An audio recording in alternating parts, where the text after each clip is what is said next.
10 days of unabated violence in West Bengal ahead of the Panchayat polls, a day after a BJP lady Panchayat candidate was beaten up allegedly by Trinamool Congress workers.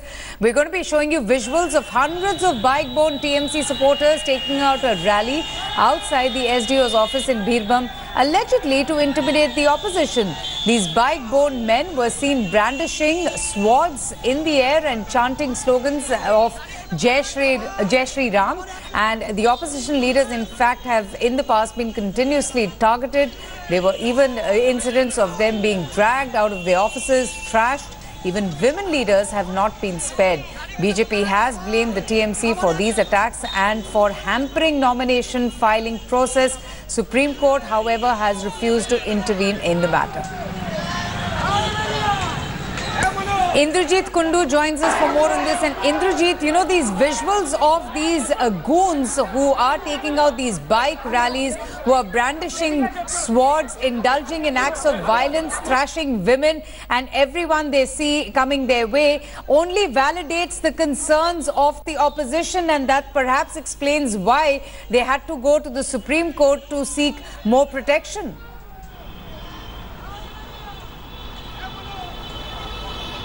Well, absolutely. You know, these are the kind of images that we have seen over the past 1 week, and in fact, more than 1 week.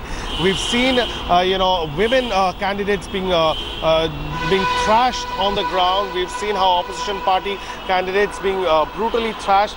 And it has been a united opposition allegation against the ruling Trinamool Congress that their workers were indulging in such acts of violence.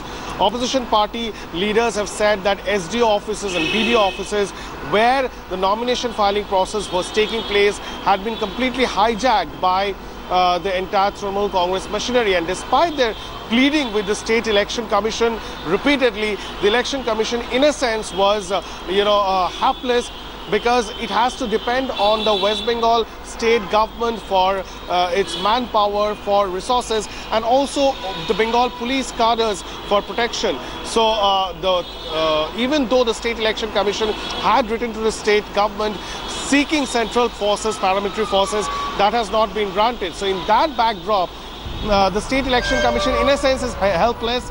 And even though the nomination filing process was extended for a day today, this morning, the Election Commission comes out and says it has cancelled the notification for extension.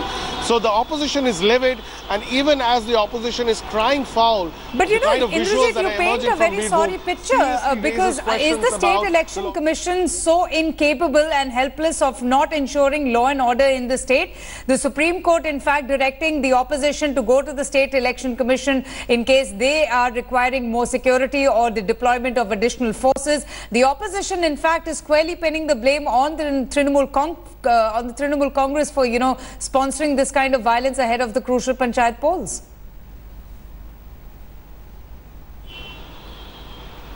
Well, Avantika, the way rural elections are conducted across state, it's up to the State Election Commission. It's not the Central Election Commission, and therefore the entire resource mobilization happens by the state government. So, you know, it is the onus on the State Election Commission, which will depend on the state government for manpower and resources. So there is nothing much that the opposition parties can do rather than going to the court and then the court directing them back to the State Election Commission. We've seen in 2013, during the last Panchayat elections, there was an election commissioner who was completely at loggerheads with the state administration, yes. Meera Pandey. She became a legend in a sense by going to the Supreme Court herself and getting deployment of central forces as a court's order.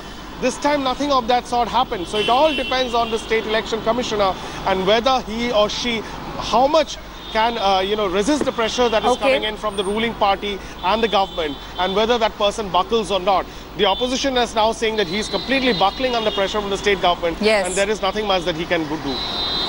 That's quite a pathetic scenario there in the state of West Bengal. Indrajit, we're going to talk about this in detail in just a bit. Thanks for watching the video. For more such news and updates, please like, share and subscribe to India Today. Also check out our other great videos from our channel. We know you will love to.